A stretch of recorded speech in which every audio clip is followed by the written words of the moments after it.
علامہ اقبال رحمۃ اللہ تعالی علیہ ساری زندگی یہ تیاری کرتے رہے کہ میں اس قابل ہو جاؤں کہ در مصطفیٰ پر حاضر ہو سکوں.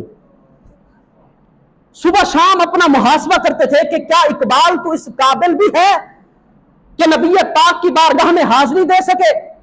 دیکھتے تھے اپنے آپ کو، کہتے تھے نہیں، ابھی تو بڑا گندا ہے، ابھی تو بڑا پلید ہے، تو مدینے کی گلیاں کہاں اور اقبال کے قدم کہاں.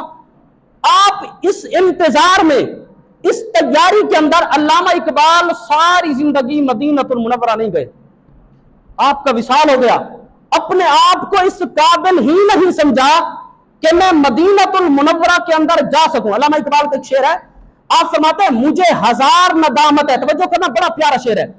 آپ فرماتے ہیں مجھے ہزار ندامت ہے وہاں سر جھکانے کی، زمین خراب نہ ہو تیرے آستانے کی.